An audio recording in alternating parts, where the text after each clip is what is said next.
अस्सलाम वालेकुम। Last video में हमने प्रोजेक्ट क्रिएट करना देख लिया था और हमने एक डमी सी एपीआई बनाई थी जो कि हेलो वर्ल्ड हमें रिटर्न करती थी। तो आज हम प्रॉपर एक CRUD ऑपरेशन की तरफ चाहते हैं, कोई एक डेटाबेस हम बनाएंगे हाइबरनेट के थ्रू। अब इस दफ़ा हम क्यूरीज यूज़ नहीं करेंगे, अब हम इस दफ़ा हम हाइबरनेट यूज़ करेंगे बैकएंड पे डेटाबेस बनाने के लिए। और हम उसके थ्रू हम डाटा फेच करके लाएंगे और उसी के थ्रू हम डेटाबेस में डाटा ऐड करवाएंगे और सब काम डेटाबेस के थ्रू करेंगे। तो हम इंटेलिजी ओपन कर लेते हैं।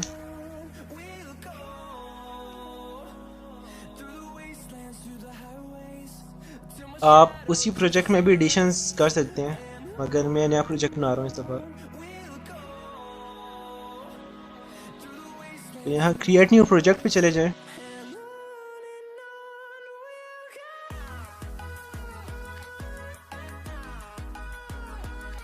एंड इस प्रोजेक्ट को नाम दे दें कुछ। सबसे पहले स्प्रिंग इनिशियलाइजर पे जाएं, यहाँ से नेक्स्ट।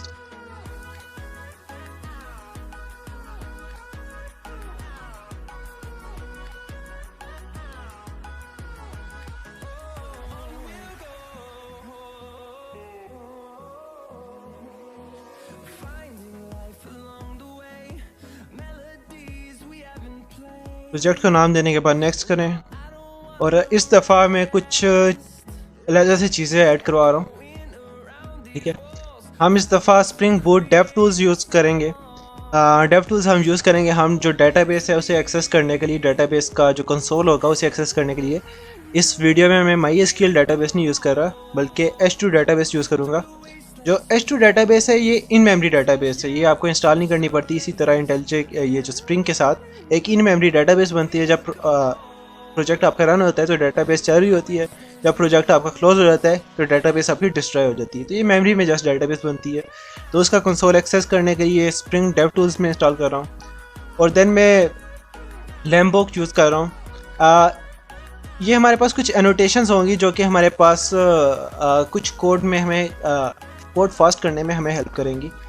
तो इसका हम आगे जाके मैं यूज़ बताता हूँ। तो ये डेवलपर टूल्स जो है ये हमें हेल्प करने के लिए हैं। अब हम आते हैं वेब के ऊपर और यहाँ से हम स्प्रिंग वेब सिलेक्ट कर लेते हैं और देन हम आते हैं SQL के ऊपर। यहाँ से हम JDBC नहीं, इस दफ़ा हम स्प्रिंग डाटा JPA सिलेक्ट करते हैं। ठीक है, स्प्रिंग डाटा JPA जो है, जो JPA जावा परसिस्टेंट API, ये हाइबरनेट के ऊपर बेस कर रही है। तो यानी यहाँ से हम हाइबरनेट यूज़ करेंगे और डेटाबेस में मैं अभी फ़िलहाल H2 डेटाबेस यूज़ कर रहा हूँ। ठीक है, तो मैं यहाँ H2 डेटाबेस यूज़ कर रहा हूँ और काफ़ी हैं हमारे प्रोजेक्ट के लिए चीज़ें। ये डेटाबेस होगी, ये हमारे पास जावा परसिस्टेंट API हाइबरनेट हो गया। देन ये स्प्रिंग वेब के लिए, देन ये हमारे पास कुछ हेल्पिंग के लिए टूल्स। नेक्स्ट करें और इसको नेम दे के क्रिएट कर दें।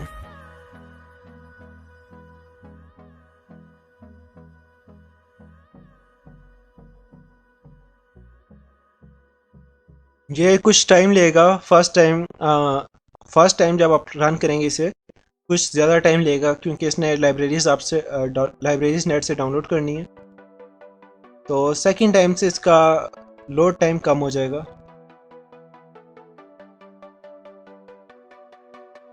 तो मे भी आपका 4 या 5 मिनट्स ले ले लाइब्रेरीज डाउनलोड करते हुए, डिपेंड करता है आपके इंटरनेट की स्पीड पे।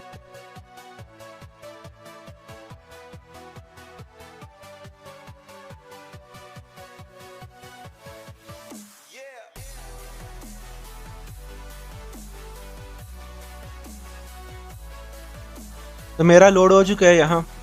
तो मैं अब जाता हूँ वापस अपने प्रोजेक्ट के अंदर, सोर्स में, मेन में, जावा। यहाँ ये जो हमारा पैकेज है इसको एक्सपेंड करता हूँ और यहाँ मैं फर्दर पैकेज बना लेते हैं। सबसे पहले वही हेलो वर्ल्ड हम कर लेते हैं, एक पता चल जाए हमारा प्रोजेक्ट वर्किंग में है। न्यू कर लेते हैं, यहाँ से पैकेज क्रिएट कर लेता हूँ कंट्रोलर, और इस पैकेज में हम वेलकम कंट्रोलर एक बना लेते हैं।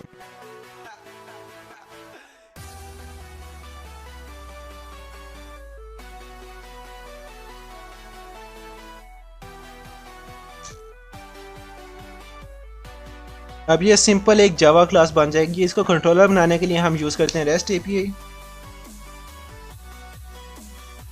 रेस्ट कंट्रोलर, इसके ऊपर एनोटेशन यूज़ करते हैं और इस कंट्रोलर की हम मैपिंग दे देते हैं। लाइक मैं कह देता हूँ रिक्वेस्ट मैपिंग इसकी क्या होनी चाहिए, किस रिक्वेस्ट के ऊपर आए तो ये कंट्रोलर कॉल हुए। मैं कहता हूँ स्लैश यानी होम, जब भी आप वेबसाइट का नाम लिखते हैं तो ये कंट्रोलर कॉल हुए। उसके अंदर एक मेथड बना लेता हूँ पब्लिक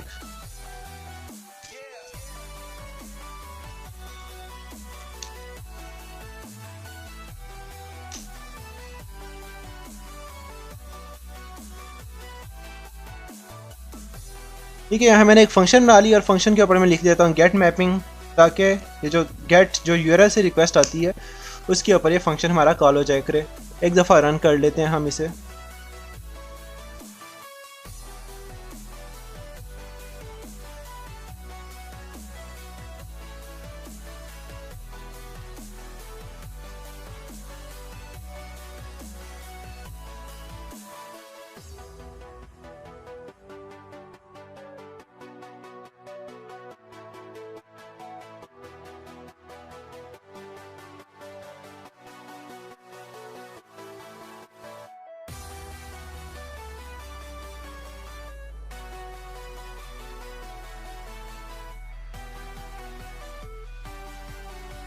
जब तक वो हमारी वेबसाइट रन हो रही है तब तक हम यूआरएल में जाके यूआरएल लिखते हैं जो कि है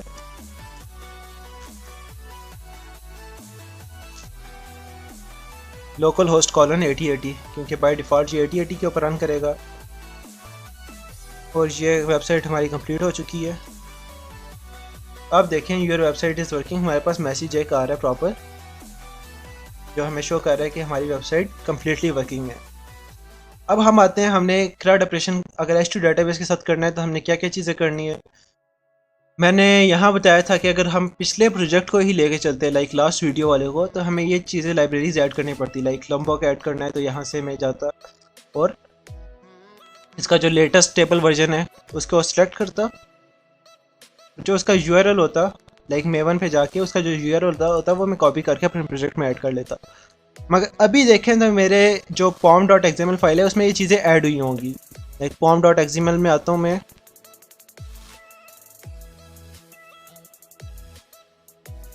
और ये देखें ये वो स्प्रिंग बूट की डिपेंडेंसी आ गई।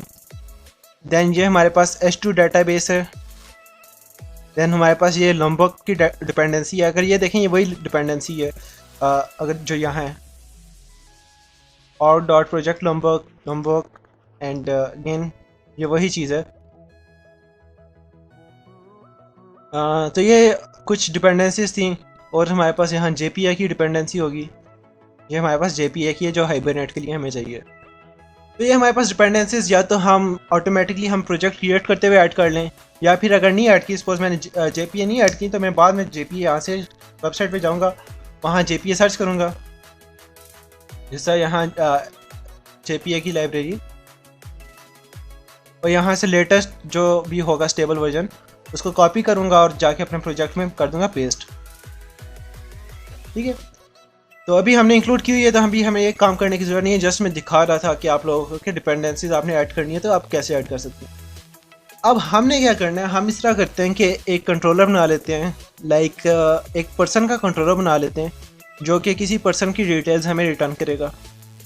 तो अब ये MVC फ्रेमवर्क है, तो हमें जो मॉडल होता है उसके अंदर हमने अब हम कहते हैं कि मॉडल के अंदर हमारे पास डाटा स्टोर होता है। लाइक पर्सन का डाटा है वो किसी न किसी मॉडल में स्टोर होता है।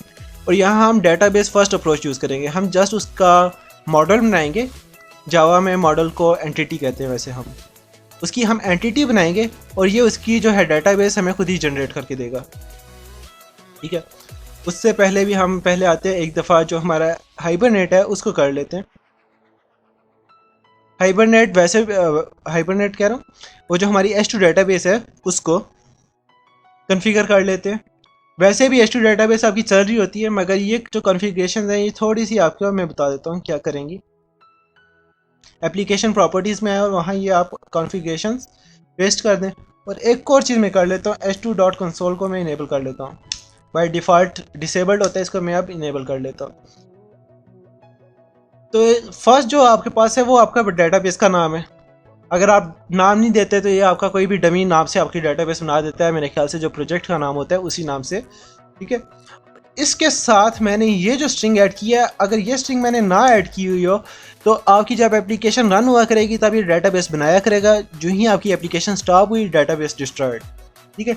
तो मैंने इसको परसिस्टेंट बनाने के लिए db क्लोज ऑन एग्जिस्ट को मैंने फॉल्स कर दिया, मीन्स कि अगर हमारी एप्लीकेशन क्लोज भी हो जाए तो वो डेटाबेस बनाई रखे, डेटाबेस को डिस्ट्रॉय ना करे, ठीक है। यहाँ मैं इसको नाम दे देता हूँ, लाइक मैं कह देता हूँ लैब नाम दे देता हूँ इसका नाम, ठीक है। डेटाबेस का नाम मैंने लैब दे दिया। H2 डेटाबेस यूज़ कर रहे हैं JDBC की, और डेटाबेस का नाम होगा लैब, और डेटाबेस जब हम प्रोजेक्ट क्लोज भी कर देंगे तब ये डेटाबेस क्रैश वो डिस्ट्रॉय नहीं होगी। देन हमारे पास ये हाइबरनेट की है, वो कहता है कि जब आपका प्रोजेक्ट क्रिएट करे तो डेटाबेस को क्या किया जाए, अपडेट किया जाए। इस तरह हमारे पास डिफरेंट ऑप्शंस हैं, लाइक क्रिएट है कि जब प्रोजेक्ट किया जाए क्रिएट किया जाए डेटाबेस को, या फिर क्रिएट ड्रॉप है कि अगर एग्जिस्टिंग डेटाबेस एग्जिस्ट करती है तो उसे पहले ड्रॉप किया जाए देन क्रिएट किया जाए। तो मैं इसे अपडेट पे रहने देता हूँ कि हमारे अगर मॉडल्स में चेंजेस आती हैं, एंटिटीज़ में हमारे पास चेंजेस आती हैं, तो हमारे पास डेटाबेस को भी अपडेट कर दिया करें। और ये कंसोल इनेबल करने से हम इसको ब्राउज़र में देख सकेंगे इस डेटाबेस को।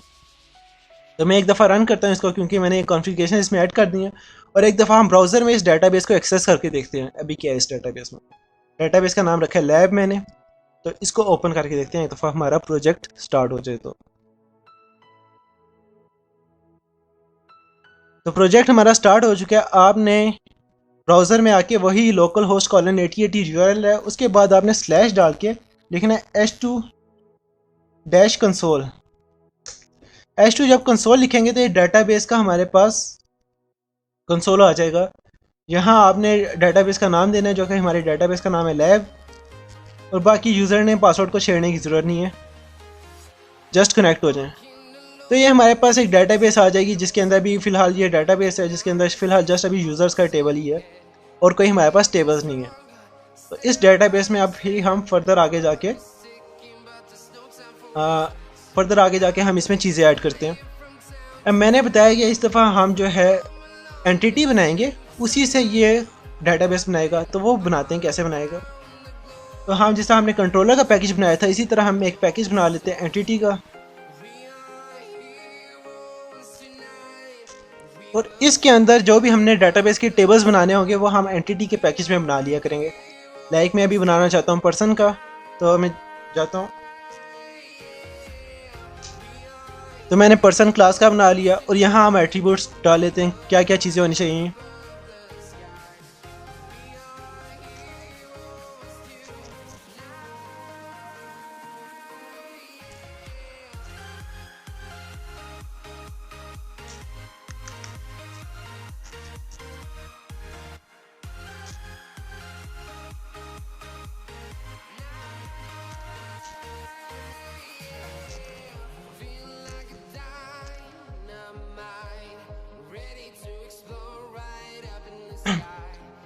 सपोज हमने पर्सन का टेबल बना लिया। अब हम क्या करते थे, पहले हम क्या करते होते थे, यहाँ हम इसका कंस्ट्रक्टर जनरेट करते थे, ऑल्ट इंसर्ट या फिर यहाँ जनरेट करके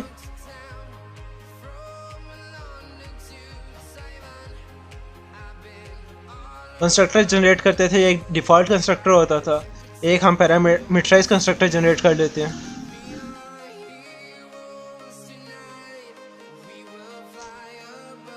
और अब हम इसके गेटर सेटर भी बनाते हैं।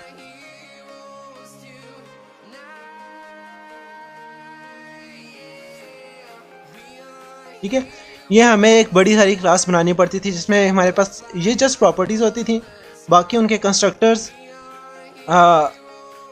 एक डिफ़ॉल्ट और एक हमारे पास पैरामीटराइज कंस्ट्रक्टर, और देन हमारे पास गेटर सेटर्स।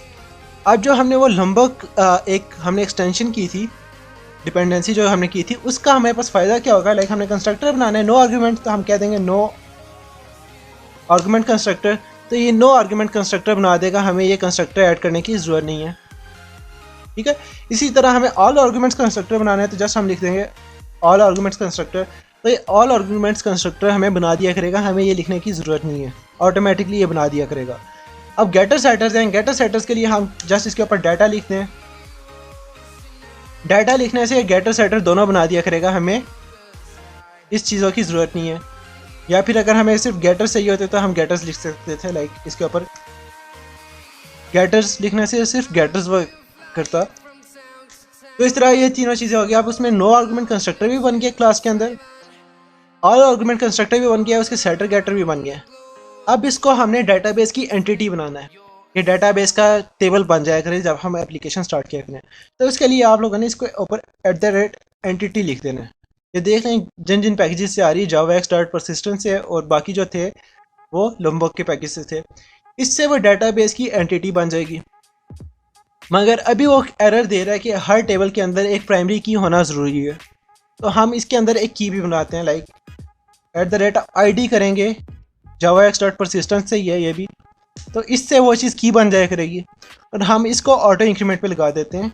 ऑटो इंक्रीमेंट पे लगाने के लिए आप लोगों ने करना है जनरेटेड वैल्यू, स्ट्रेटजी क्या हो उसकी, generated type dot identity, identity से वो ऑटो इंक्रीमेंट पे लग जाया करेगी। ठीक है, ये हमारे पास था टेबल क्रिएशन, जो कि हमने यहाँ इधर भी बताया हुआ है। ठीक है, अब नेक्स्ट स्टेप है हमारे पास रिपोजिटरी क्रिएट करना। अब रिपोजिटरी क्या करेगी, जितना भी आपके पास CRUD ऑपरेशन है वो रिपोजिटरी परफॉर्म करेगी। तो मैं एक और पैकेज बना लेता हूँ इधर रिपोजिटरी का।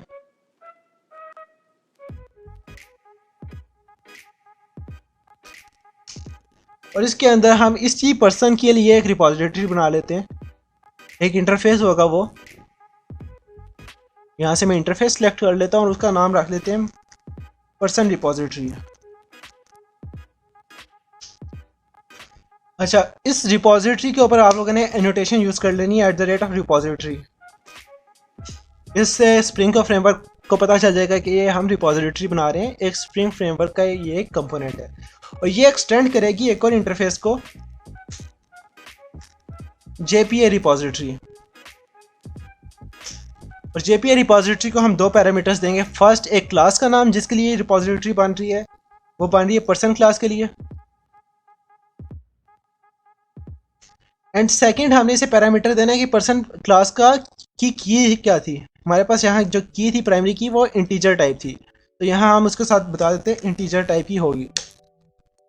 ये करने से ये ऑटोमेटिकली उसके जो हैं हमारे पास क्रिएट का ऑपरेशन, रीड का ऑपरेशन, अपडेट, डिलीट, इस तरह के ऑपरेशन हमारे पास ऑटोमेटिकली कर देती है। लाइक मैं इसको जाके दिखा देता हूँ।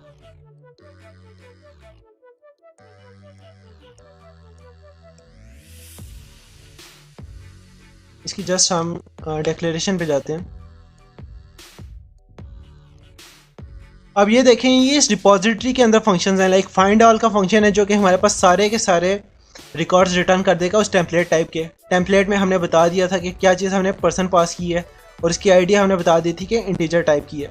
तो ये उस हिसाब से ऑटोमेटिकली एडजस्ट हो जाया करेगा फाइंड ऑल। और ये देखें, ये सॉर्टिंग भी कर रहा है। और फाइंड ऑल बाय आईडी, यहाँ ये देखें आप उसको मल्टीपल आईडीज़ दे सकते हैं लिस्ट में, और ये उनके ऑब्जेक्ट्स दे देंगे। इसी तरह हमारे पास बहुत सारे इसने फंक्शंस हमें ऑलरेडी इंप्लीमेंट करके दिए हुए हैं जो कि हम यूज़ करेंगे। तो और ये सारा काम हो गया। उसके अलावा हम क्या करेंगे, एक कंट्रोलर बनाएंगे जो कि हमारे पास रिक्वेस्ट को हैंडल करेगा और रिकॉर्ड्स वगैरह ऐड करेगा। मगर एक अच्छी प्रैक्टिस होती है कि जो लॉजिक होती है, बिजनेस लॉजिक, वो कंट्रोलर को के अंदर ना रखी जाए। कंट्रोलर का काम जस्ट यही रखा जाए कि उसका काम है राउटिंग करना। जो बाकी की जो लॉजिक है वो हम एक सर्विस के लिए सर्विस की एक अलग से क्लास बना लेते हैं जिसका काम होगा उस लॉजिक को हैंडल करना। तो ये हम सर्विस की एक अलग से क्लास बना लेते हैं। सबसे पहले एक सर्विस का पैकेज बना लेता हूँ, सर्विस डॉट, मैं कह देता हूँ पर्सन सर्विस। इसके ऊपर भी एनोटेशन यूज़ कर लें सर्विस की, ताकि स्प्रिंग फ्रेमवर्क को पता चल जाए हम ये हमारी सर्विस है। अब जितनी भी हमारे पास बिजनेस लॉजिक होगी ना, वो हम यहाँ रखेंगे। लाइक मैं क्या करता हूँ, रिकॉर्ड ऐड करने, तो मैं क्या करूँगा,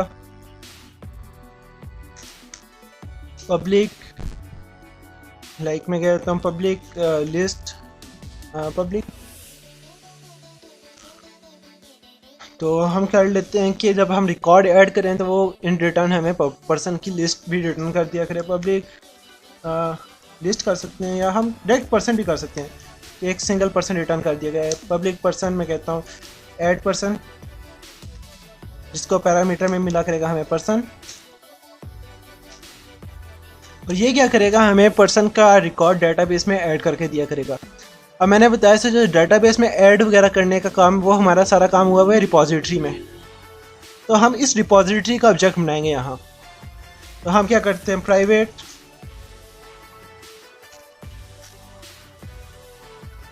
पर्सन रिपोजिटरी, और इसको मैं कह देता हूँ पर्सन रिपोजिटरी। अब यहाँ पे इसका ये देखें, ये तो जस्ट इंस्टेंस बना है। अब ये स्प्रिंग फ्रेमवर्क का हमारा कंपोनेंट बना हुआ था, हमने बताया हुआ कि at the rate of repository डालने से वो स्प्रिंग फ्रेमवर्क का कंपोनेंट बन गया।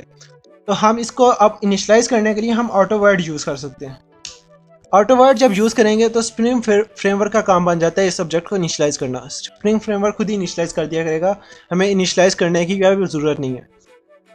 तो हम क्या करेंगे, पर्सन रिपोजिटरी डॉट सेव करे, जो पर्सन हमारे पास आए उसे सेव कर दे, और रिटर्न में वो जो पर्सन था उसे वापस हम रिटर्न करवा देते हैं। ये तो हो गया हमारे पास रिकॉर्ड ऐड करने के लिए। इसी तरह हम बाकी फंक्शंस भी लिखते हैं रिकॉर्ड अपडेट और डिलीट वगैरह करने के लिए। पब्लिक लाइक लिस्ट,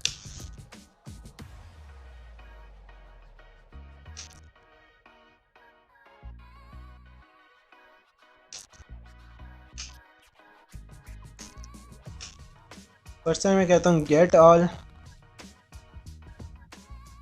पर्सन्स, जो क्या करे, person repository dot find all. अब ये ऑटोमेटिकली डेटाबेस से सिलेक्ट स्टेटस फ्रॉम चीज़ करके हमारे पास रिटर्न कर दिया करेगा।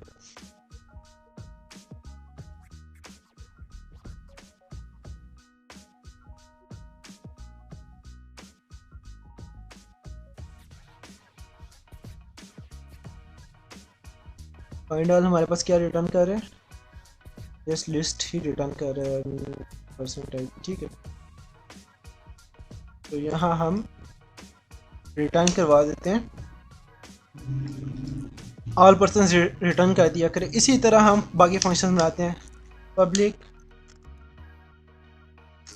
Person find by ID, find person by ID नाम दे देता हूँ, पर्सन बाय आईडी, जिसे हम इंटीजर में आईडी मिलेगी। और ये क्या करेगा, return person repository dot find by ID, और उसमें आईडी देगा। और जब यहाँ देखें, ये जो आईडी ऐसी भी सिचुएशन हो सकती है उस आईडी से रिकॉर्ड ही एग्जिस्ट ना करता हो, तो यहाँ हम कह देते हैं डॉट एल्स, और एल्स या तो रिकॉर्ड रिटर्न कर दे या फिलहाल नल रिटर्न कर दे। इसी तरह बाकी हम अपडेट का और डिलीट का फंक्शन भी लिख लेते हैं, पब्लिक पर्सन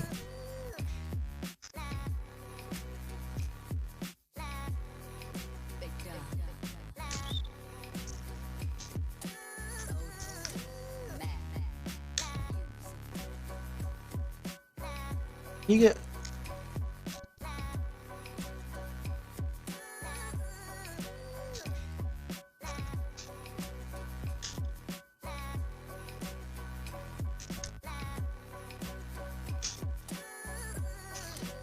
अच्छा, अब अपडेट और सेव के लिए, दोनों के लिए हमारे पास जो रिपोजिटरी में फंक्शन होता है ना, वो सेव के लिए होता है। अगर हमारे पास आईडी ना एग्जिस्ट करती हो तो वो रिकॉर्ड क्रिएट कर देता है। अगर हमारे पास आईडी एग्जिस्ट करती है, लाइक यहाँ मैंने आईडी उसके साथ अटैच कर दी, उसकी आईडी सेट कर दिया, तो आईडी ऑलरेडी एग्जिस्ट करती है तो उस आईडी पे जाके रिकॉर्ड अपडेट कर देते हैं, और हम कर देते हैं रिटर्न कर देते हैं उसी पर्सन को। Yes please small. और इसी तरह हम डिलीट का फंक्शन लिख लेते हैं, पब्लिक वॉइड ही कर लेते हैं इसकी टाइप, डिलीट पर्सन, जिसको हमें आईडी मिलेगी और उस आईडी से ये रिकॉर्ड डिलीट किया करेगा। एंड हम इसे करते हैं कि पर्सन रिपोजिटरी डॉट डिलीट, उसमें ये आईडी पास कर देते हैं। तो यहाँ डिलीट बाय आईडी का फंक्शन होगा, I guess, yes delete by ID है। तो इससे ये देखें हमारे पास चारों फंक्शंस बन गए। ये रिकॉर्ड ऐड किया करेगा, इसे पर्सन का ऑब्जेक्ट मिला करेगा और ये वो रिपॉजिटरी में रिकॉर्ड ऐड कर दिया करेगा और एट द एंड हमें वो जो रिकॉर्ड ऐड हो गया वो ऑब्जेक्ट रिटर्न कर देगा। ये गेट ऑल पर्सन्स क्या करेगा, डेटाबेस से जितने भी पर्सन्स पड़े हैं हमारे पास सारे के सारे गेट करके रिटर्न कर देगा। फाइंड पर्सन बाय आईडी क्या करेगा, इसे हम आईडी पास करेंगे और अगर एग्जिस्ट करता हुआ उसका पर्सन हमें रिटर्न कर देगा। और इसी तरह अपडेट पर्सन क्या करेगा, हमारे पास हम उसे पर्सन दे रहे हैं साथ आईडी पास कर रहे हैं और उसका रिकॉर्ड हमारे पास अपडेट कर देगा और डिलीट वाला रिकॉर्ड डिलीट कर देगा। तो ये जो बिजनेस लॉजिक थी वो सारी की सारी मैंने इधर रख ली। अब हम आते हैं कंट्रोलर की तरफ और यहाँ कंट्रोलर बना लेते हैं पर्सन का, जो कि हमारे पास यूआरएल से रिक्वेस्ट हैंडल करेगा। पर्सन कंट्रोलर बनाने के लिए इसके ऊपर रेस्ट कंट्रोलर यूज़ कर लेते हैं। इसकी किस यूआरएल पे आना चाहिए, मैं कह देता हूँ रिक्वेस्ट मैपिंग क्या हो, मैं कहता हूँ कि स्लैश पर्सन के ऊपर रिक्वेस्ट आए तो इस यूआरएल को कॉल किया जाए। एंड यहाँ हम रिकॉर्ड्स ऐड कर लेते हैं लाइक पब्लिक लिस्ट पर्सन और मैं कहता हूँ गेट ऑल पर्सन्स। ये क्या करे, अब इसने जो है वो पर्सन्स रिटर्न करने। अब हमारी जो बिजनेस लॉजिक है वो कहाँ पड़ी हुई है, सर्विस में हमारे पास फंक्शंस वगैरह पड़े हुए हैं ना जिसमें बिजनेस लॉजिक है। तो हम इस सर्विस का ऑब्जेक्ट वहाँ बनाएंगे कंट्रोलर में। तो मैं कंट्रोलर में सर्विस का ऑब्जेक्ट बना लेता हूँ प्राइवेट पर्सन सर्विस और मैं इसका नाम देता हूँ पर्सन सर्विस। और मैंने बताया था जिसके ऊपर एनोटेशन यूज़ हुई हो, कोई भी एनोटेशन यूज़ हुई हो वो स्प्रिंग का ऑब्जेक्ट बन जाता है। एक दफ़ा मैं फॉन्ट इसका थोड़ा सा इंक्रीज़ कर लेता हूँ। ठीक है, हमारे पास पर्सन रिपॉजिटरी में ये पर्सन सर्विस में हमारे पास सारी की सारी बिजनेस लॉजिक है। तो इसका हम ऑब्जेक्ट बना लेते हैं और इसको ऑब्जेक्ट को हम ऑटो वाइड कर लेते हैं ताकि जो स्प्रिंग फ्रेमवर्क है वो खुद ही हमें इसका ऑब्जेक्ट बना दिया करेगा। हमने जस्ट उसका इंस्टेंस बना दिया है और स्प्रिंग फ्रेमवर्क हमें उसका ऑब्जेक्ट बना दिया करेगा और मैक्स लिस्ट की जगह यहाँ लिस्ट रिटर्न करेगा। ठीक है, गेट ऑल पर्सन्स अब ये कैसे मिलेंगे हमें, हम क्या करते हैं return person service dot get all persons. Get all persons हमें पर्सन्स की वो लिस्ट रिटर्न कर रहा था और ये कंट्रोलर हमें रिटर्न कर दिया करेगा। इसके ऊपर हम लिख देते हैं यूआरएल मैपिंग, इसकी क्या होगी गेट मैपिंग। इस यूआरएल पे अगर गेट रिक्वेस्ट आती है तो हमारे पास ये फंक्शन कॉल हो जाए करे। और फाइंड पर्सन बाय आईडी भी था, उसके लिए हम एक अलग फंक्शन बना लेते हैं पब्लिक सिंगल पर्सन रिटर्न करता था फाइंड पर्सन बाय आईडी और इससे हमें आईडी मिलेगी। और ये क्या करेगा return person service dot find person by ID, उधर आईडी हमारे पास पास कर देगा। और इसके ऊपर भी हम गेट मैपिंग यूज़ करते हैं गेट मैपिंग, मगर अब इसके ऊपर हमने हमारी मैपिंग थोड़ी सी डिफरेंट होगी। हम कहते हैं रिक्वेस्ट हो पर्सन स्लैश उसके बाद आईडी भी है, तो हम स्लैश डाल के हम यहाँ ये कर्ली ब्रेसेस में आईडी स्पेसिफाई कर देते हैं। अब आईडी जो आएगी वो हमारे पास इस वेरिएबल के साथ मैच करेगी। और इसके ऊपर हम एक और चीज़ कहते हैं, ये किस चीज़ का देखें यूआरएल में आ रहा है, ये चीज़ यूआरएल के पाथ में आ रहा है, तो इसके ऊपर हम पाथ वेरिएबल भी लिखेंगे। पाथ वेरिएबल लिखने से ये यूआरएल से एक्सेप्ट करेगा वरना एक्सेप्ट नहीं करेगा। ठीक है, और एक दफ़ा रन करते हैं उसके बाद हम इसमें चेंजेस करते हैं। पहले दो हमारे पास फंक्शंस बना लिए, इसको रन करते हैं, बाकी हम पोस्ट अपडेट और डिलीट का फंक्शन हम बाद में लिखते हैं।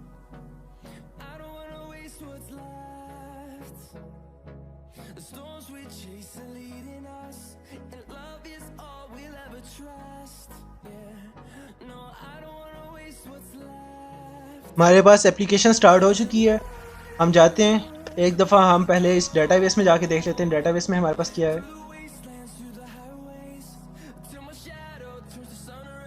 डेटाबेस में देखें हमारे पास अब पर्सन का एक टेबल बन गया जो कि हमने ये रिपॉजिट जो हमारे पास एंटिटी थी उसके ऊपर हमने पर्सन की लगाया था, पर्सन की एंटिटी बना दिया था हमने, तो उस हिसाब से हमारे पास पर्सन का टेबल बन गया। इसको मैं ज़रा रन करके दिखा देता हूँ सिलेक्ट पर्सन। तो अभी हमारे पास कोई रिकॉर्ड नहीं है इसमें, तो हम इसको रिकॉर्ड इसमें ऐड करके देखते हैं। लाइक एज में कह देता हूँ इसकी 2, हाइट उसकी सपोज 5.5 है और नेम उसका है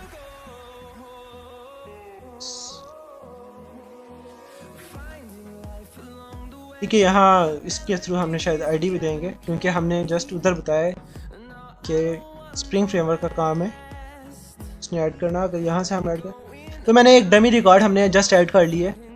तो अब अगर रन कर रहे हैं तो हमारे पास एक पर्सन का रिकॉर्ड आ रहा है। अब हम ज़रा उस एपीआई पे जाते हैं। लोकल होस्ट कॉलन 8080/पर्सन पे जाने से जब हम पर्सन पे जाते थे तो हमारा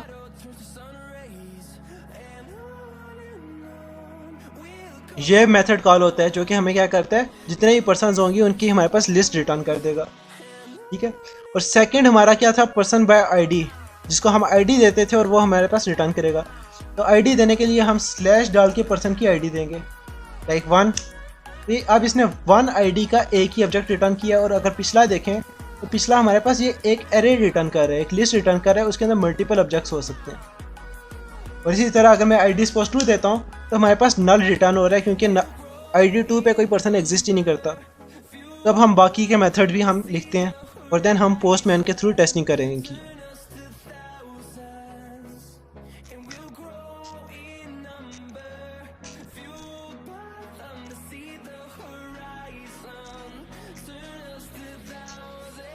ऐड पर्सन के मेथड को हमें क्या मिलेगा, पर्सन का एक ऑब्जेक्ट मिलेगा जो कि कहाँ से मिलेगा, पर्सन का ऑब्जेक्ट हमारे पास यूआरएल से नहीं मिलेगा। यूआरएल से मिलता है तो हम पाथ वेरिएबल यूज़ कर लेते, ये हमारे पास रिक्वेस्ट की बॉडी से मिलेगा। तो हमने यूज़ करना है रिक्वेस्ट बॉडी। ये हमारे पास ये जो पोस्ट रिक्वेस्ट से आ रही होगी तो पोस्ट रिक्वेस्ट हमारे पास बॉडी से आती है। इसके ऊपर मैं कर लेता हूँ पोस्ट मैपिंग। ठीक है, पर्सन का ऑब्जेक्ट आ रहा होगा बॉडी से तो वो उसने एक्सेप्ट कर लेना और उसको क्या करना है, रिटर्न कर दे person service dot add person, उसमें पर्सन हमारे पास ऐड कर दिया जाए। अब देखें कंट्रोलर्स में हम जस्ट क्या कर रहे हैं, जस्ट सर्विस के एक्शंस कॉल कर रहे हैं। कंट्रोलर में हमने कोई बिजनेस लॉजिक नहीं रखी, बिजनेस लॉजिक हमने रखी है सर्विस में। और सर्विस एट द एंड किसे यूज़ कर रही है, रिपोजिटरी में। रिपोजिटरी में मैंने बताया था ऑलरेडी ये मेथड्स बने हुए हैं, ऐड, सेव का, फाइंड बाय आईडी का, गेट ऑल का, इस टाइप के मेथड्स बने हुए हैं। और वो किस चीज़ को यूज़ कर रही है, रिपोजिटरी किस टेबल के ऊपर करना है, उसने पर्सन के टेबल पे, और पर्सन का टेबल हमारे पास ये डिफाइंड है। ठीक है, तो ये पोस्ट मैपिंग से अब ये रिकॉर्ड ऐड हो जाना चाहिए। इसी तरह हम ज़रा अपडेट और डिलीट का भी बनाते हैं।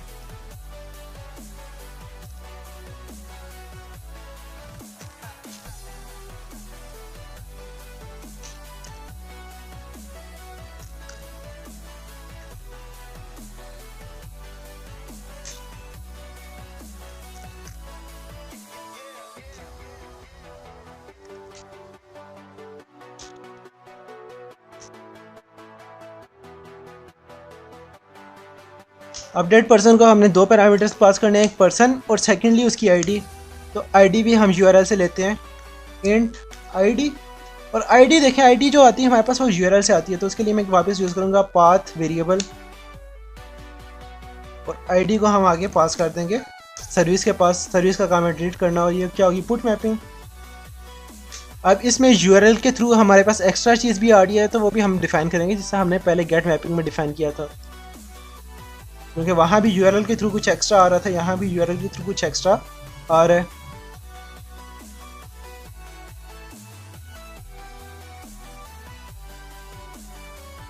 ठीक है, और अब हमारे पास लास्ट फंक्शन रह गया जस्ट डिलीट का। तो वो फंक्शन लिखते हैं पब्लिक वॉइड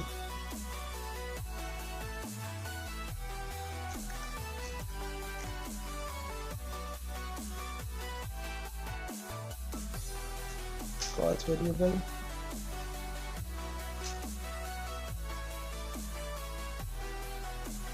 डिलीट मैपिंग। और इसमें भी हमारे पास यूआरएल के थ्रू हमारे पास आईडी आएगी, जो आईडी आ रही है वो हमारे पास यूआरएल के थ्रू आएगी। और हम क्या कर देते हैं, service person service dot delete person, और उसमें हम आईडी पास कर देते हैं। अब हम एक दफ़ा इसे रन करते हैं और हम साथ ही हम अपना पोस्टमैन रन करते हैं, जिसके थ्रू हम आप रिकॉर्ड्स ऐड वगैरह करके देख लेते हैं।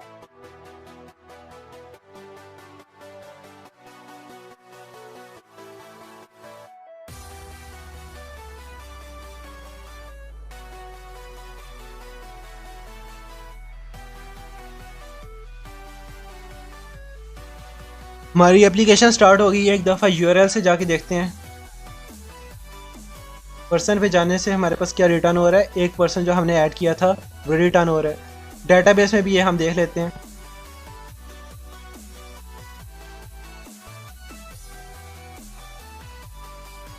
तो डेटाबेस में भी हमारे पास अभी एक पर्सन हमारे पास स्टोर्ड है। अब हम पोस्ट मैप से ज़रा गेट की रिक्वेस्ट सेंड करते हैं।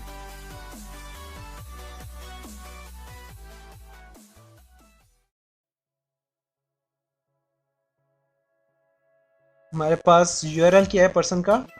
यूआरएल कॉपी करता हूँ एपीआई का हमारा, पेस्ट करता हूँ और यहाँ से रिक्वेस्ट करता हूँ गेट, सेंड करता हूँ। तो ये देखें हमारे पास गेट रिक्वेस्ट आ रही है, एक एरे आ रही है। ये देखें एरे की हमारे पास स्क्वायर ब्रैकेट्स। इसको थोड़ा सा जूम करने की कोशिश करता हूँ। ये जूम हो सकता है हमारे पास, चलिए जूम नहीं हो रहा। हमारे पास स्टेटस जो है वो 200 ओके है। ये HTTP स्टेटस है जो 200 है। और हमारे पास पर्सन रिटर्न हो रहा है एक पर्सन।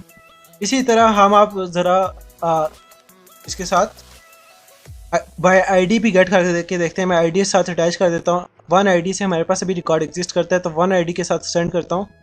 तो देखिए अब हमारे पास लिस्ट नहीं आई, हमारे पास एक सिंगल ऑब्जेक्ट आ रहा है 1 आईडी के साथ। और इसी तरह अगर मैं आईडी 2 करता हूँ तो फिलहाल हमारे पास नल आ रहा है, मगर हमें नल नहीं आना चाहिए। हमारे पास प्रॉपर मैसेज आना चाहिए कि रिकॉर्ड एग्जिस्ट नहीं करता। अभी तो स्टेटस भी 200 है और हमारे पास आ नहीं रहा। इसको हम आगे जाके इसको देखते हैं। देन हम ज़रा पोस्ट करते हैं। जब पोस्ट करना है तो हमने साथ रिक्वेस्ट की बॉडी से हमने ऑब्जेक्ट सेंड करना है। तो आप यहाँ पोस्ट कर दें, यहाँ आप आएँ बॉडी में। बॉडी में आने के बाद यहाँ से आप रॉ को सिलेक्ट करें। ये जो चीज़ें हैं यहाँ से आपने रॉ को सिलेक्ट करना है और यहाँ से आपने जेसन को सिलेक्ट करना है, क्योंकि हम जेसन भेजेंगे। और यहाँ हम भेजते हैं कि क्या क्या चीज़ें भेजनी है। हमारे पास क्या क्या ऑब्जेक्ट्स थे ज़रा देखें। हमने क्या क्या भेजना है, नेम भेजना है, एज भेजनी है और हाइट भेजनी है। ठीक है, आईडी ऑटोमेटिकली जनरेट हुई कि हमने 3 चीज़ें भेजनी। नेम, तो इन्वर्टेड कॉमर्स में जेसन का ये फॉर्मेट होता है, नेम कॉलन उसकी वैल्यू। लाइक मैं कह देता हूँ फवाद, देन कोमा डाल के नेक्स्ट पैरामीटर हमने भेजना है एज। एज कॉलन एज में क्या नंबर्स में है, तो मैं क्या नंबर्स में एज दे देता हूँ। उसके बाद है हाइट, हाइट भी हमने रखी है स्ट्रिंग में, तो हाइट कॉलन अब स्ट्रिंग में ही हम इसे हाइट देंगे। लाइक मैं कह देता हूँ 5.7। तो ये हमने एक ऑब्जेक्ट क्रिएट कर लिया जेसन का, जो कि एक ऑब्जेक्ट को जेसन में फॉर्मेट में हमने लिख लिया। अब हम इसे पोस्ट मैपिंग करते हैं। पोस्ट मैपिंग हमने किसको देनी है, अगर हम यूआरएल देखें हमारा इस यूआरएल के ऊपर आनी चाहिए पोस्ट मैपिंग। पोस्ट मैपिंग जो है उसी यूआरएल के ऊपर है, कोई इसमें कुछ हमने एडिशनल नहीं देना। तो हम उस यूआरएल के ऊपर, ये पर्सन के ऊपर जाते हैं और पोस्ट रिक्वेस्ट सेंड करते हैं। तो ये देखें हमारे पास एक रिकॉर्ड क्रिएट हो गया जिसकी आईडी 2 आ रही है। और ये देखें हमारे पास रिकॉर्ड एक क्रिएट हो गया। अब ज़रा मैं डाटाबेस में भी जाके देखता हूँ। तो देखें हमारे पास रिकॉर्ड एक क्रिएट हो चुका है। इसी तरह हम ज़रा चीज़ें चेंज कर लेते हैं। लाइक अली, यहाँ मैं ऑब्जेक्ट का नाम कर देता हूँ अली, हाइट उसकी कर देता हूँ 6। ठीक है, एज उसकी कर देते हैं लाइक 27। ठीक है, और मैं वापस पोस्ट रिक्वेस्ट सेंड कर रहा हूँ। बॉडी में, रा में, जेसन फॉर्मेट में सेंड करता हूँ। तो देखें एक और नया ऑब्जेक्ट आ गया आईडी जिसकी 3 है। और सर आप डाटाबेस में जाके देखें तो हमारे पास ये देखें रिकॉर्ड्स इंसर्ट हो रहे हैं। मीन्स हमारा इंसर्ट का फंक्शन चल रहा है। अब हम इससे अगला फंक्शन टेस्ट कर लेते हैं जो कि अपडेट का। अपडेट के फंक्शन में हमने यूआरएल में भी चीज़ें ऐड करनी है। हमने आईडी देनी है जिस आईडी को हमने अपडेट करना है, और देन हमने इसको पर्सन की बाकी पर्सन का डाटा देना है। तो ठीक है, आईडी लाइक अब मैं कहता हूँ फवाद को मैं नाम अपना पूरा नाम कर देता हूँ। आईडी मेरी है 2। तो मैं ज़रा पोस्टमैन पे आता हूँ, यहाँ स्लैश डाल के 2। अब मैंने यूआरएल में आईडी दे दी। यहाँ से रिक्वेस्ट की टाइप पोस्ट से मैं करता हूँ पुट, क्योंकि अपडेट करना है। और साथ हमें बॉडी में जाके हम ये डाटा भेज रहे हैं। अब मैं कह देता हूँ फवाद बिन तारिक कर देने, एज 23 है और हाइट सपोज 6 कर दे। अब रिकॉर्ड ज़रा सेंड करता हूँ तो वो देखें जो ID2 था उसको उसने अपडेट कर दिया, फवाद बिन तारिक एज 23। और अब ज़रा मैं डाटाबेस में आता हूँ, पहले रिकॉर्ड ये था। अब ज़रा इसे अपडेट करता हूँ, रन करता हूँ, तो अब देखें हमारे पास अपडेटेड रिकॉर्ड आ गया। मीन्स हमारा जो पुट की रिक्वेस्ट है वो भी चल रही है। अब नेक्स्ट चीज़ पे आते हैं डिलीट के ऊपर। लाइक मैं कहता हूँ ये जो 1 रिकॉर्ड है इसको मैं डिलीट कर देता हूँ। डिलीट के लिए हम बॉडी में देने की ज़रूरत नहीं है, हम जस्ट क्या करेंगे, 1 रिकॉर्ड वाले की ID 1 थी तो /1 और यहाँ से टाइप कर देता हूँ डिलीट। क्योंकि अगर हम अपनी इधर देखें तो डिलीट वाले ने जस्ट बॉडी से तो कुछ लेना नहीं है, जस्ट पाथ से लेना है ID, और पाथ से हम उसे ID दे रहे हैं 1 और ये रिकॉर्ड उसे डिलीट कर देगा। तो रिकॉर्ड उसने अभी कुछ मैसेज नहीं दिया है मगर स्टेटस ओके है, तो मीन्स रिकॉर्ड हमारा डिलीट हो जाना चाहिए। ज़रा रन करता हूँ तो अब देखें 1 ID वाला रिकॉर्ड डिलीट हो गया। तो अभी हमारी एप्लीकेशन में देखें CRUD ऑपरेशन तो पूरा चल रहा है जो कि चलना चाहिए। हमारे पास CRUD ऑपरेशन पूरा चल रहा है और CRUD ऑपरेशन का फ्लो क्या है, सबसे पहले रिक्वेस्ट आती है कंट्रोलर के पास। कंट्रोलर में हमारे पास है कंट्रोलर एक्सेस हुएगा /person से।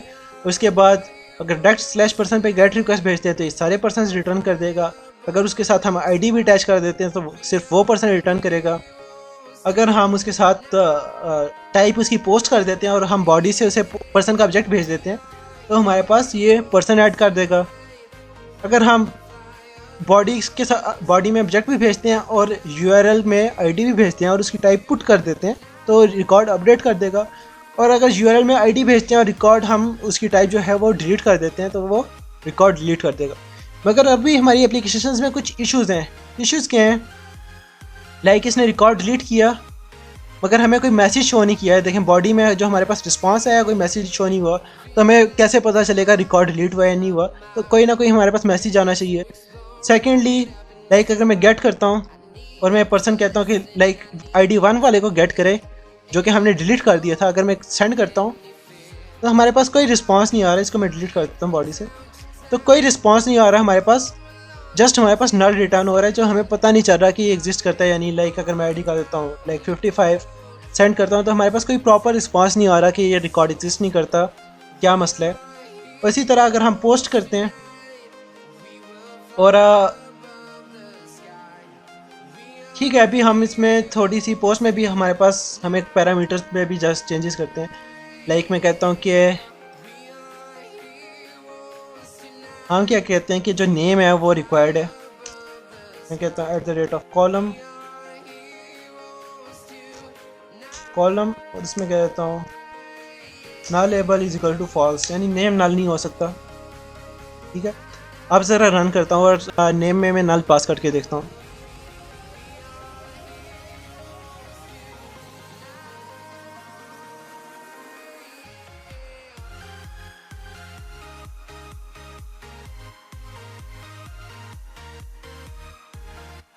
ठीक है, हमारी एप्लीकेशन स्टार्ट हो चुकी है।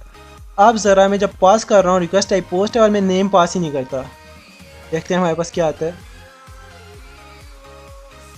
सेंड किया है तो ये देखें 4 और 5 मेथड नॉट अलाउड, और ये बहुत बड़ा सारा एक हमारे पास एक एरर आ गया है जो कि प्रॉपर हमारे पास एरर पता नहीं चल रहा। Method not allowed, request method post not supported, हमें पास प्रॉपर हमें पता नहीं चल रहा कि हमारे पास मसला क्या था।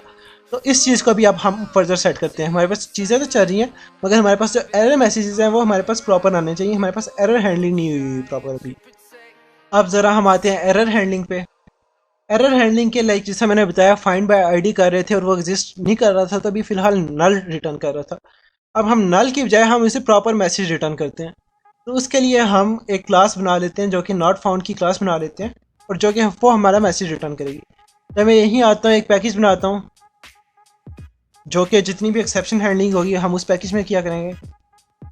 एक्सेप्शन नाम रख देता हूँ इसका, और इसके अंदर मैं क्लास बना लेता हूँ एक नॉट फाउंड एक्सेप्शन नाम रख देता हूँ। ठीक है, जो कि क्या करेगी, रन टाइम एक्सेप्शन को एक्सटेंड करेगी। एक्सटेंड्स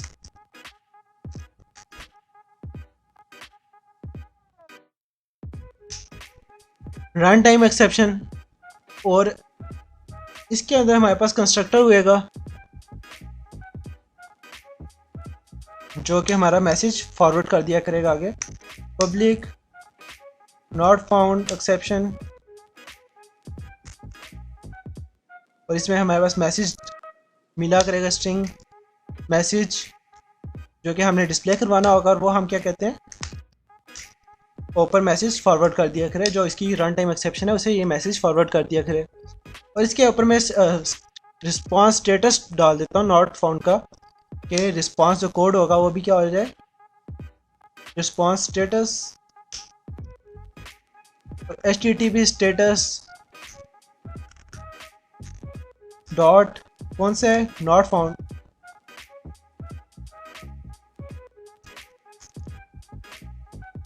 पहले इससे इंपोर्ट कर लेते हैं डॉट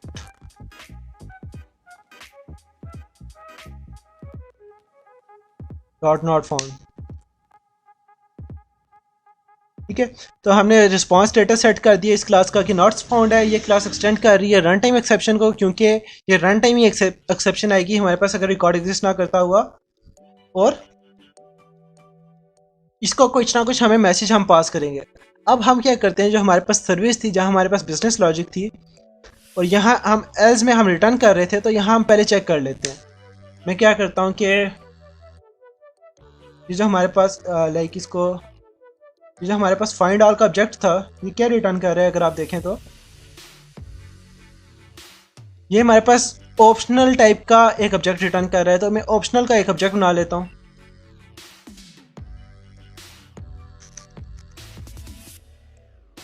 ऑप्शनल, और हमें क्या मिला करेगा पर्सन। इसमें पर्सन में कहता हूँ कि पर्सन इज इक्वल्स टू, ठीक है। अब यहाँ से हमें जो रिजल्ट मिला करेगा फाइंड ID वो हमारे पास यहाँ आएगा पर्सन में, और वो ऑप्शनल है कि एग्जिस्ट कर भी सकता है नहीं भी कर सकता। और यहाँ मैं कंडीशन लगा लेता हूँ if person dot is present, अगर पर्सन प्रेजेंट है तो क्या करे रिटर्न कर दे पर्सन। अभी देखें पर्सनल अभी ऑप्शनल टाइप का है, अगर मैं पर्सन डॉट गेट करता हूँ तो गेट हमें पास ये प्रॉपर पर्सन का ऑब्जेक्ट हमें रिटर्न करेगा, क्योंकि इस मेथड की टाइप हमारे पास रिटर्न टाइप पर्सन है, तो हम एक पर्सन का प्रॉपर एक ऑब्जेक्ट रिटर्न करते हैं। अगर प्रेजेंट है तो ये रिटर्न करते हैं, वरना क्या करे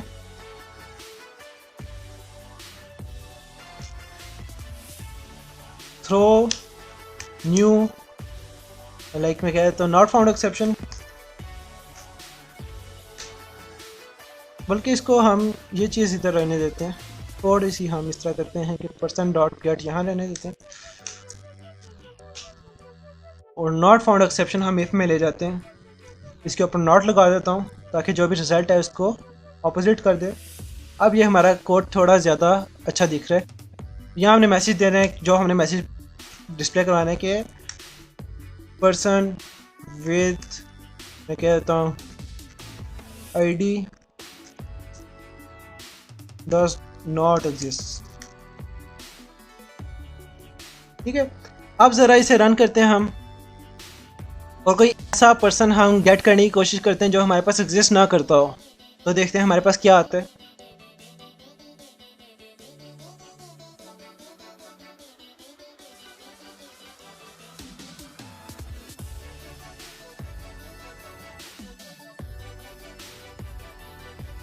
हमारे पास एप्लीकेशन स्टार्ट हो गई है। अब ज़रा हम पर्सन गेट करते हैं, टाइप गेट, और कोई ऐसा पर्सन लाइक 55 ID से कोई पर्सन एग्जिस्ट नहीं करता, सेंड करता हूँ रिक्वेस्ट। ये देखें एरर आ रहा है नॉट फाउंड, हमारे पास आ रहा है पर्सन विद ID इसके साथ स्पेसिफाई कर देते 55 does not exist person with, यहाँ मैं कहता हूँ ID। तो ये हमारे पास एक मैसेज हमारे पास प्रॉपर आ गया। और अगर हम रिस्पांस का स्टेटस भी देखें HTTP स्टेटस, तो वो भी है 404 नॉट फाउंड, मीन्स हमारे पास रिकॉर्ड एग्जिस्ट नहीं कर रहा। तो ये अब हमारे पास इस दफ़ा मैसेज जो है हमारे पास थोड़ा सा डिस्क्रिप्टिव है, जिसे हम देख के बता सकते हैं क्या इशू है। इसी तरह हम ये काम डिलीट में भी कर सकते हैं, लाइक डिलीट में भी हो सकता है वो रिकॉर्ड एग्जिस्ट ही ना करता हो, तो मैं कर लेता हूँ कि पहले पर्सन रिपोजिटरी में से वो रिकॉर्ड एग्जिस्ट कर ले। अगर एग्जिस्ट करता है तो क्या करे, अब ये डिलीट बाय आईडी था, तो इसमें देखें हमारे पास डिलीट का भी ऑब्जेक्ट है जिसमें हमारे पास पर्सन हम भेज सकते हैं। तो मैं क्या करता हूँ, डिलीट, और उसमें करता हूँ पर्सन डॉट गेट पर्सन का ऑब्जेक्ट रिटर्न कर देता हूँ। तो अब हमारे पास डिलीट में भी वो चेक करेगा कि पर्सन अगर एग्जिस्ट करता है तो उसे डिलीट करे, अगर नहीं करता तो हमारे पास ये ना हो कि हमारे पास एप्लीकेशन क्रैश कर जाए और एप्लीकेशन में एक्सेप्शन आने लग जाए। तो एक्सेप्शन को हमने प्रॉपर हैंडल कर लिया, डिलीट में भी, गेट में भी, गेट बाय आईडी में भी, और इसी तरह हम यहाँ भी हैंडल कर सकते हैं। लाइक मैं कहता हूँ पर्सन ओपी, इसी में कह देता हूँ ऑप्शनल पर्सन, ओपी पर्सन, जो कि पर्सन को गेट करके लाए। अगर ओपी पर्सन डॉट प्रेजेंट है, अगर प्रेजेंट है तो उसकी ठीक है, पर्सन की आईडी सेट कर दे और उस पर्सन को सेव करवा दे। अगर एग्जिस्ट नहीं करता उस आईडी से तो हमारे पास ये एक्सेप्शन चली जाएगी, person with ID doesn't exist. तो अपडेट पर्सन का भी हमने एक्सेप्शन हैंडल कर ली। सेव में तो एक्सेप्शन आनी नहीं है ये, क्योंकि हम उसमें आईडी दे ही नहीं रहे। मगर अभी हमारे पास यहाँ भी अभी देखें रिस्पांस हमारे पास आ रहा है, रिस्पांस कोड 200 होता है रिस्पांस कोड, ओके। मगर हमारे पास रिस्पांस कोड भी हमारे पास, हम चाहते हैं कि हमारे पास रिस्पांस कोड भी प्रॉपर आया करे, कि लाइक रिस्पांस कोड 201 होता है कि रिकॉर्ड क्रिएट होने का, तो रिस्पांस कोड भी प्रॉपर आया करे, उस चीज़ को भी हम हैंडल कर देते हैं। या प्रोफेशनल एप्लीकेशन में चीज़ें होनी चाहिए। और उसके अलावा हमने देखा था यहाँ हमने जो कर दिया था उसे नेम को हमने मस्ट कर दिया था। और अब ज़रा नेम विदाउट नेम सेंड करता हूँ तो देखें अभी वहाँ नेम वाली हमने एक्सेप्शन अभी भी नहीं हैंडल की। पोस्ट और पर्सन पे ऊपर मैं विदाउट नेम अगर ऑब्जेक्ट सेंड करता हूँ तो देखें हमारे पास, अच्छा ठीक है, इसको हम अभी तो ये विदाउट नेम भी एक्सेप्ट कर रहे हैं, अपडेट नहीं हुआ डेटाबेस में। तो हम एप्लीकेशन प्रॉपर्टीज़ में कहते हैं पिछली डेटाबेस ड्रॉप करें और देन क्रिएट करें। अब रन करते हैं ताकि पिछला जो टेबल हमारे पास बना हुआ है पर्सन का वो ड्रॉप हो जाए, और देन अगेन पर्सन का टेबल क्रिएट करें, और देन हम चेक करते हैं हमारे पास ये हैंडल करता है या नहीं करता।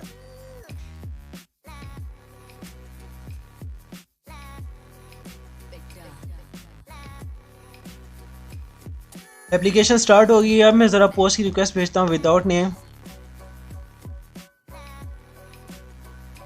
तो देखें इंटरनल सर्वर एरर आ गया है, और अभी भी इसने एक्सेप्शन नहीं बताई क्या एक्सेप्शन आ रही है। इस चीज़ को भी अभी हमें हैंडल करना है। और सर्वर का एरर आ गया है 500। और अगर मैं सर्वर के ऊपर आऊँ तो सर्वर के ऊपर भी हमारे पास एक्सेप्शन आ गई है कि जो नेम है वो उसकी जगह हमारे पास नल आ रहा है, null not allowed for column name. तो हम यहाँ भी हम सर्वर के ऊपर एक्सेप्शन जनरेट नहीं करवाना चाहते, हम चाहते हैं कि हमारे पास जो है एक्सेप्शन ना जनरेट हुआ करें एप्लीकेशन वाली साइड पे, मगर बल्कि जो यूज़र वाली साइड पे वहाँ एक प्रॉपर मैसेज चला जाया करे कि क्या मसला हो रहा है जिसकी वजह से ये चीज़ एक्सेप्शन जनरेट हो रही है। तो प्रोजेक्ट हम स्टॉप करते हैं और अब हम इस एरर को भी फिक्स करते हैं। आप इस कंट्रोलर के ऊपर आते हैं और देखें अभी हमारे पास रिक्वेस्ट ये पोस्ट मैपिंग में यहाँ से हमारे पास पर्सन के ऊपर ऐसा था कि जो हमारे पास डेटाबेस में नेम नल नहीं हो सकता था, और मगर हमारे पास यहाँ नल भी रिसीव हो रहा था।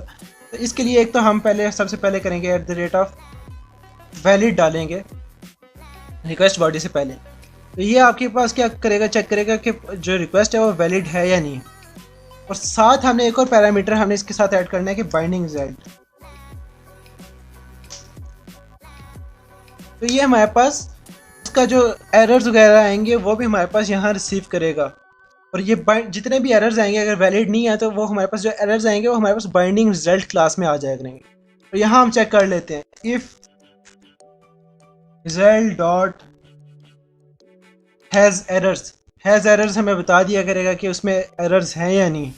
अगर एरर्स हैं तो हम सारे के सारे एरर्स इस तरह करते हैं कि हम सारे के सारे एरर्स किसी लिस्ट में ऐड करके रिटर्न करते हैं। लिस्ट भी नहीं बल्कि मैं कहता हूँ कि इसके लिए की वैल्यू पेयर्स अच्छे रहेंगे कि एक फील्ड बता दें और उसका एरर बता दें कि उस फील्ड में क्या एरर है।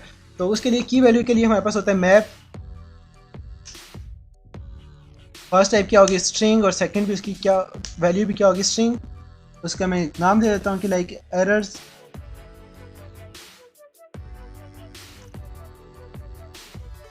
न्यू हैश मैप और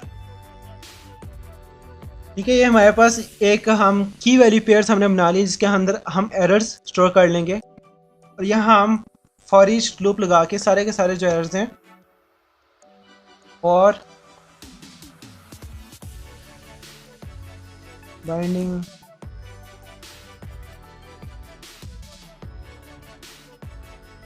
बाइंडिंग एरर नहीं, सॉरी, फील्ड्स एरर्स होंगे,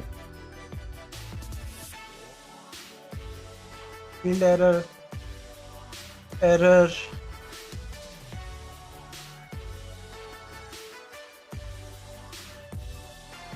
तो कहाँ से आ जाएगा कि रिजल्ट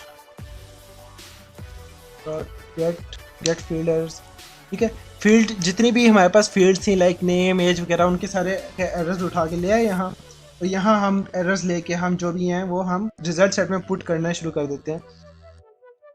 ये जो हमारे पास की वैल्यू पेयर है, की वैल्यू पेयर का नाम है errors, errors dot put, put में उसकी की क्या होगी, हम कहते हैं कि एरर डॉट गेट फील्ड और error dot gate default message. ठीक है, यहाँ हमारे पास गेट फील्ड से हमारे पास फील्ड आ जाया करेगी और गेट डिफ़ॉल्ट मैसेज से हमारे पास डिफ़ॉल्ट जो एरर मैसेज आ जाया करेगा वो हमें मिल जाया करेगा, और सारे के सारे हम वो कर लिया करेंगे और हम रिटर्न करवा देते हैं। इसके जितने भी थे हमारे पास फील्ड एरर्स वो सारे हम रिटर्न करवा देते हैं।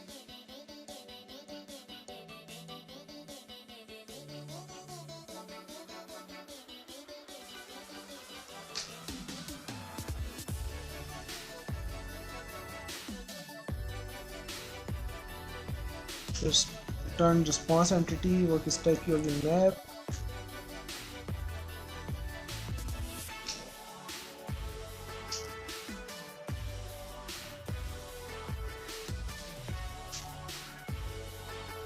यहाँ हम सारे के सारे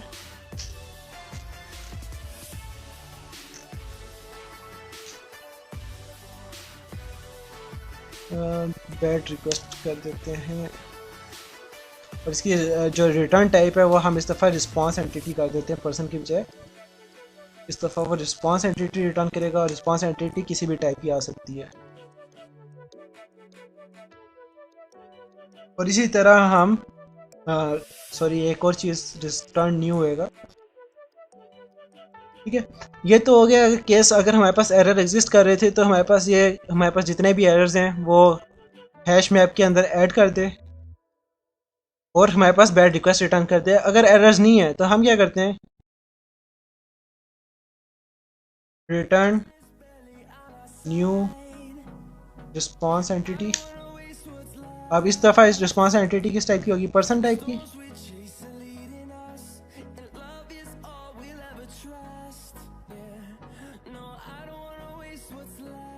जिसके अंदर हमारे पास क्या आ जाए, जो पर्सन हमारे पास यहाँ से रिटर्न हो जाया करेगा, साथ हम क्या कह देते हैं कि http स्टेटस डॉट क्रिएटेड, ये हमारे पास रिकॉर्ड क्रिएट हो चुका है। अब ज़रा मैं इसको रन करता हूँ और एक रिकॉर्ड ऐड करके देखते हैं क्या होता है।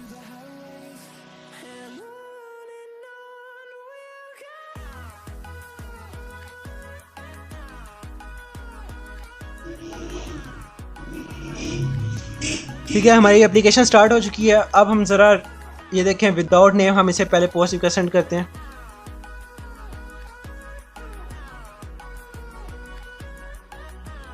एंड ये विदाउट एप्लीकेशन अभी हमारे पास इसने क्यों नहीं एक्सेप्ट किया, राइट। ये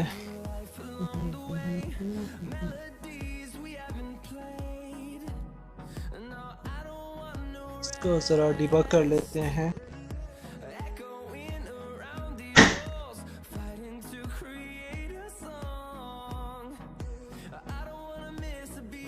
हमारी एप्लीकेशन स्टार्ट हो गई। ज़रा इस दफ़ा फिर अगेन इसे भेजते हैं। z dot has errors, z dot has errors में कोई एरर आ ही नहीं रहा, तो इशू कुछ और है। अच्छा, यहाँ आप नल लेबल ना यूज़ करें, नल लेबल डाटाबेस के लिए हो जाएगा। यहाँ आप यूज़ करें @ इसकी एनोटेशन जो है @ नॉट ब्लैंक। नॉट ब्लैंक और इसमें हम क्या कहते हैं कि कुछ इसके पैरामीटर्स के, हाँ इसमें एक मैसेज का ही पैरामीटर है नॉट ब्लैंक, और मैसेज हम क्या देते हैं कि name can not be blank. अब इसे ज़रा रन करते हैं अगेन। कॉलम नलेबल ट्रू की बजाय मैंने अब ये इसी की स्प्रिंग की एनोटेशन यूज़ कर रहा हूँ नॉट ब्लैंक की। एंड अब अगेन देखते हैं।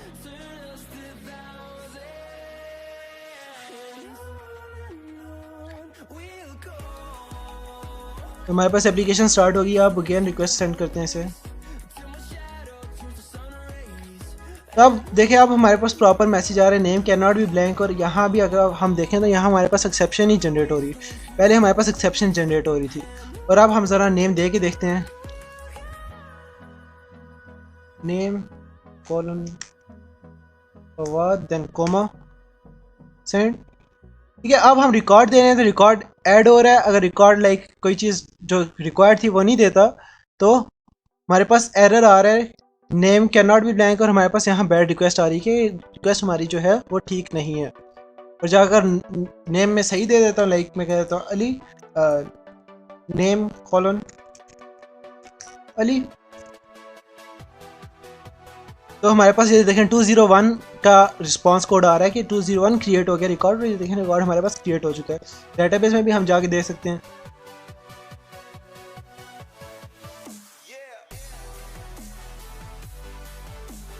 तो ये देखें डेटाबेस में भी हमारे पास रिकॉर्ड है। और यही चीज़ हमने अपडेट में भी करनी है। देखें अपडेट में भी ऐसा हो सकता है कि अपडेट में भी वो नेम एम्प्टी दे दे, तो हम अपडेट में भी ये कर सकते हैं। अपडेट में भी नेम रिक्वायर्ड है, ऐसा ना हो कि पहले नेम उसने ऐड किया और बाद में वो अपडेट में नेम एम्प्टी दे दे। तो अपडेट में भी मैं यही चीज़ें कर देता हूँ। साथ हमें बाइंडिंग है, बाइंडिंग रिजल्ट ऐड करने, और साथ हमने यहाँ जो रिक्वेस्ट है इससे जो पर्सन हमें मिल रहा है इसके ऊपर हमने लगाना है वैलिड। और इसकी भी टाइप हम चेंज करते हैं। टाइप क्या होगी हमारे पास रिस्पांस एंटिटी, जो कि हम डिसाइड करेंगे क्या रिटर्न आना चाहिए, स्ट्रिंग होगी या फिर हम रिटर्न कर सकते हैं न्यू रिस्पांस एंटिटी किस टाइप की, पर्सन टाइप की, जिसका हमें पर्सन रिटर्न करते हैं। और साथ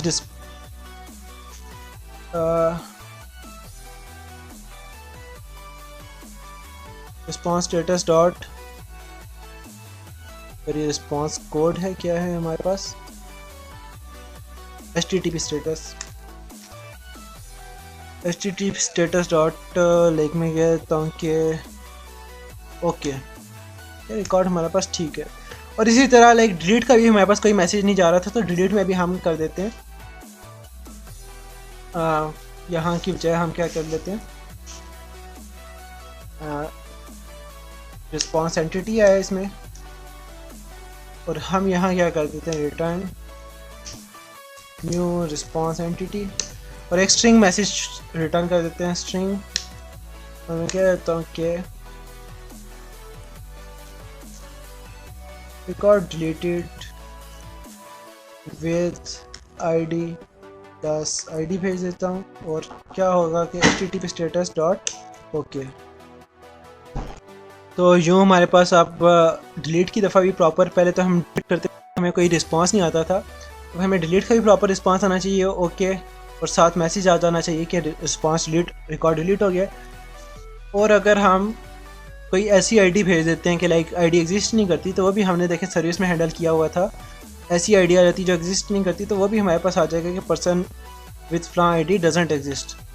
तो अब हम ज़रा डिलीट करके देखते हैं क्या होता है। तो यहाँ तो हमें देने की ज़रूरत नहीं है, जस्ट इसको बेशक रिमूव कर दें। टाइप में कर देता हूँ इसकी डिलीट, और मैं लाइक करता हूँ पर्सन रिकॉर्ड जिसकी ID 33 को सेंड करता हूँ। तो हमारे पास नॉट फाउंड का आ गया 404, HTTP स्टेटस उसका 404 है, और कह रहे person with ID 33 doesn't exist. अब मैं देख लेता हूँ कि ऐसा पर्सन जो एग्जिस्ट करता हो हमारे पास, लाइक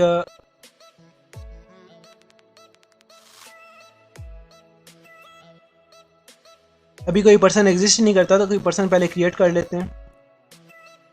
टाइप करता हूँ पोस्ट और बॉडी में आता हूँ और ये एक पर्सन हम क्रिएट कर लेते हैं। टाइप उसकी रॉ है और जेसन है। सॉरी, हमने इसके साथ हम 33 नहीं भेजते पोस्ट के लिए। तो हमारे पास रिकॉर्ड क्रिएट हो गया आईडी के लिए। अब अगर मैं देखा था कि ऐसी आईडी भेजता हूँ तो हमारे पास मैसेज आ जाता था कि नहीं एग्जिस्ट करता। अब मैं प्रॉपर आईडी भेजता हूँ और प्रॉपर आईडी भेजता हूँ यहाँ इसके साथ जो एग्जिस्ट करता था लाइक 1 और रिकॉर्ड रिलेटेड विद आईडी 1 और हमारे पास स्टेटस कोड आ गया। ओके, तो ये था हमारे पास प्रॉपर पूरा का पूरा CRUD ऑपरेशन H2 डेटाबेस के साथ। अब हम ज़रा सा देखते हैं इसको अगर MySQL डेटाबेस के साथ हमने करना होता तो हम क्या करते हैं। ज़रा इसी चीज़ को, अब ये जो API है ना हमारे पास, अब ये डेटाबेस इंडिपेंडेंट है क्योंकि हम हाइबरनेट यूज़ कर रहे हैं। हम क्यूरीज नहीं लिख रहे। हमने देखा होगा हमने कोई क्यूरी नहीं लिखी। हम जस्ट ये जो रिपॉजिटरी थी इसके अंदर ऑलरेडी फंक्शंस बने हुए थे हाइबरनेट के, जो सेव के और जिसको हमने कॉल किया था। लाइक अगर हम देखें हमारे पास सर्विस में तो हमने like built in functions like person repository dot delete इसे कॉल किया, पर्सन रिपॉजिटरी डॉट सेव। ये अब हमने फंक्शंस खुद नहीं बनाए, ऑलरेडी बने हुए। तो अब हमारी जो एप्लीकेशन है वो डेटाबेस इंडिपेंडेंट है। आज हम कोई एसक्यूएल डेटाबेस यूज़ कर रहे हैं, कोई भी ओरेकल यूज़ कर लें, एसक्यूएल सर्वर यूज़ कर लें, कल को आप MySQL यूज़ कर लें या फिर कोई नो एसक्यूएल डेटाबेस पे भी चले जाते हैं, ये सारों के साथ ये जो हमारी एप्लीकेशन है वर्क करेगी। जस्ट हमने क्या करना है, उसकी जो है हमने जार फाइल इंक्लूड करनी है। एक आप MySQL मैंने यूज़ करनी है तो MySQL की मैं जार फाइल में चला जाता हूँ कि MySQL यूज़ करनी है। तो सबसे पहले मैं MySQL का कनेक्टर डाउनलोड करूँगा। यहाँ से मैं जाता हूँ और MySQL के कनेक्टर की ये कॉपी करता हूँ और अपनी pom.xml जो है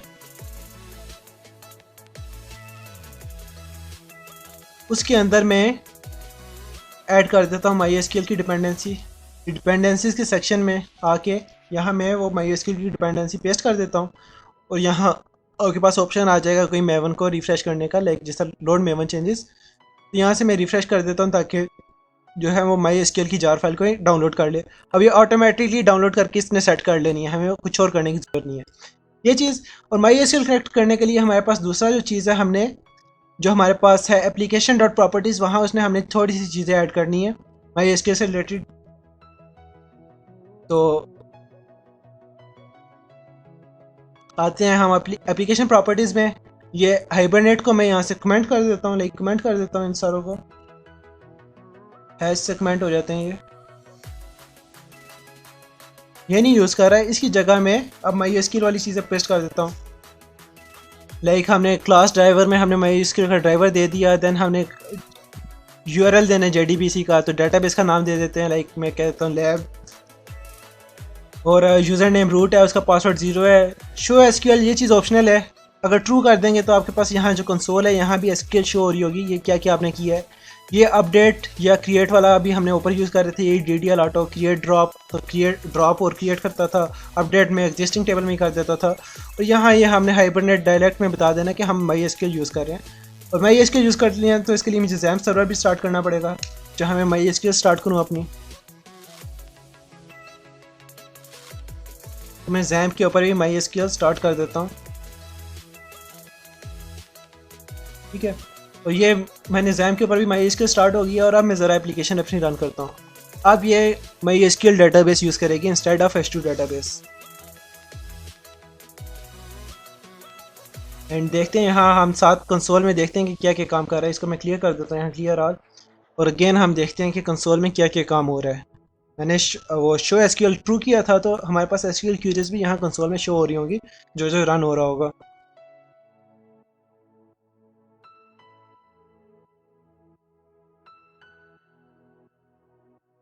अभी हमारे पास एक्सेप्शन आ गई, एक्सेप्शन देख लेते हैं क्या एक्सेप्शन आई है।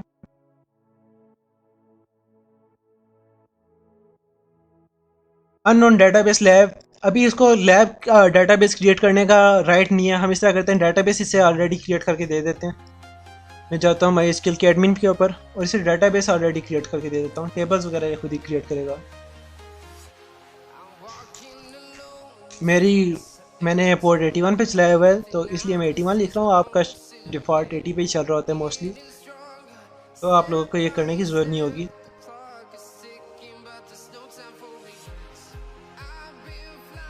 तो हमारे पास लैब की डाटाबेस ये बना नहीं सक रहा था, तो हम इसे खुद बना के देते हैं अननोन डाटाबेस लैब। तो यहाँ मैं डाटाबेस जनरेट कर देता हूँ इसे लैब की, डाटाबेस नेम लैब। ये डाटाबेस जनरेट हो गई है, तो अब हम इसे वापस एप्लीकेशन को रन करते हैं, रन, और इसको मैं क्लियर कर देता हूँ। तो अगेन हम कंसोल पे देखते हैं क्या हमारे पास कंसोल पे चल रहा है।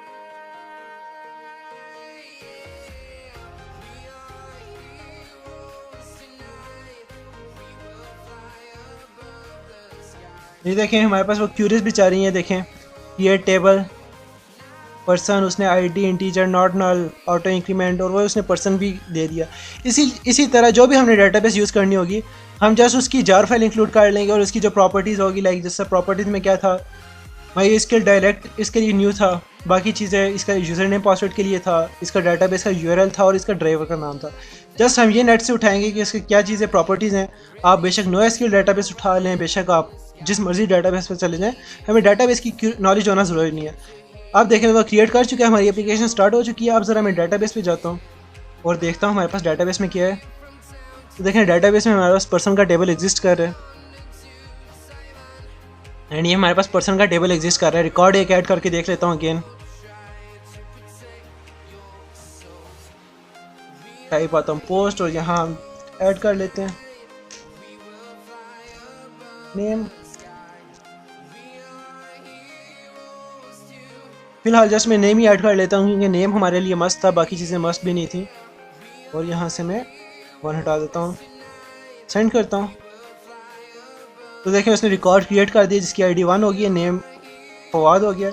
अब मैं ज़रा पेज को रिफ्रेश करता हूँ, देखें अब हमारे लिए माई एसक्यूएल डाटाबेस यूज़ कर रहा है। इसी तरह डाटाबेस चेंज करने के लिए अब हाइबरनेट में शिफ्ट होने का हमारे पास ये फ़ायदा हो गया है कि ना हमें डाटाबेस की फ़िक्र है, ना हमें फ्रंट एंड की फ़िक्र है। जस्ट हमें जो बिज़नेस लॉजिक है, कोर बिज़नेस लॉजिक है, उसकी फ़िक्र है कि हमने क्या किस लाइक सर्विस के ऊपर मैंने देख लिया कि रिकॉर्ड नल नहीं होना चाहिए, जो एक्सेप्शन हैंडलिंग थी वो कर ली, और क्राउड ऑपरेशन जो है उसके ऊपर हमारा जो मेन फोकस हो गया। बाकी सारी चीज़ें जो हैं बैक एंड भी ये हैंडल करेगा, और फ्रंट एंड तो हमारे पास हम हैंडल ही नहीं करेंगे, फ्रंट एंड होगा ही हमारा इंडिपेंडेंट, उसके ऊपर हम बाद में आएंगे। तो यहाँ तक हमारे पास क्राउड ऑपरेशन हो गया, जो हमने H2 डाटाबेस में भी कर लिया, MySQL में भी कर लिया, और आज हमने एरर हैंडलिंग भी देख ली। जो भी आपने डिटेल पढ़नी हो, स्टेप्स पढ़ने हो, तो वो आपके पास ये रिपॉजिटरी है जिसका URL ये है, ठीक है। इस URL के ऊपर आके आप इसको स्टोर भी कर सकते हैं, फोर्क भी कर सकते हैं, और इसके अंदर जितने भी सारे स्टेप्स हैं लाइक क्राउड ऑपरेशन करना है, कैसे करना है, तो सारे के सारे स्टेप्स लिखे हुए हैं। और साथ साथ रेफरेंस कमिट भी है, लाइक अगर आपने ये करना है तो रेफरेंस कमिट भी है कि इस कमिट में क्या चेंजेस हुई। तो प्रॉपर आपके पास एक डॉक्यूमेंटेशन आप इसको फॉलो करते हुए बना सकते हैं।